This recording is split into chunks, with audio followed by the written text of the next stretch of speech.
Lëvizja e Ervin Salianit dhe politikanëve më të votuar por të lënë mënja në PD ka fituar betejën e parë me Sali Berishën.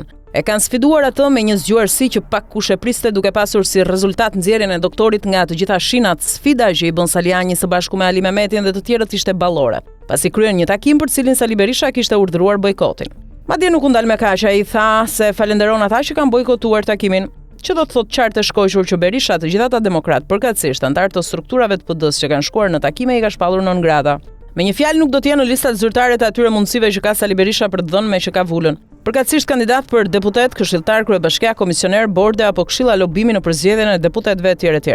Deklarata e prerë e Sali Berishës ishte një qendrim fatal, por që është në natyrën e metodologjisë së doktorit. Megjithatë, përtej reagimit jo aq të jashtëzakonshëm, kishte qartë një panik dhe zemërim të dukshëm në gjuhën e trupit, por edhe fjalët e kreut të PD-s. Gjasat janë që ky zhgënjim me zemërim nuk ka lidhje me inatin që mund të ketë shkaktuar sfida e djaloshit nga fshatrat e Korçës. Rikthimi i Berishës në vitin 2021 ka sjellë shumë trauma e tokë të djegur në opozitë. Ai e ka ditur se ky operacion ka kosto dhe për këtë është përgatitur. Largimi i ca militantëve dhe diferencat që shkaktojnë në kompleksitetin e elektoratit PD-s nuk i prishin shumë punë doktorit. Berisha e di se 70% që i pa lëvizur i pa kënaqësisë popullore i vjen në një pjesë të madhe nga elektorati historikisht jo i PS-s, përkatësisht që ka votuar për PD-n rregullisht. Ai e di që me një proces të hapur penalisht dhe të tjerë në rrugë, në ngrata e dy fuqive më të mëdha botërore i ka brenda çdo lëvizje në gjendje të jashtëzakonshme. Rrugtimi i tij në PD është thjesht një mbjetesë deri në zgjedhjet e radhës. Më pas do të rinis negocimin deri në zgjedhjet e ardhshme e kështu me radhë derisa të ndodhë një gjë.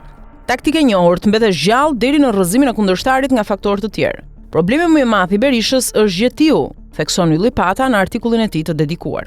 Ai është irrituar më shumë nga lëvizja e Salianit, pasi tashmë i kanë hyrë të dridhurat se ka një komplot brenda në shqip. Të gjithë njerëzit që ikën nga Lul Basha dhe u bashkuan atij tashmë janë rrethuar me laps të kuq si Emiliano Zapata. Mbushja e sallës së Durrësit për më të votuarit edhe pas urdhrit të doktorit që ta bojkotojnë nuk është një lëvizje kaq e thjeshtë. Ajo nuk vjen as nga rrjetet sociale apo simpatim për Salianin apo doktor Ali Mehmetin. Berisha ndjen se nën tokën e tij përkatësisht në territorin e Partisë Demokratike po zgjen diçka të madhe. U Saliani, Ali Mehmeti apo edhe Kalaja janë vetëm pararoja. Heshtja e Lulit dhe qetësia e të larguarve nga PD i ngre më shumë tensionin atij. E ka shumë mundësi që mosbesimi ndaj Gazbardit dhe ndoshta Agron Gjekmarkaj të jetë prova e parë me nëndetse 105. Sjellja e tij ka treguar që së paku Sali Berisha e ndjen veten të rrethuar në selin e vjetër të Shqupit, ku nuk përjashtohet ndonjë komplot nga jashtë.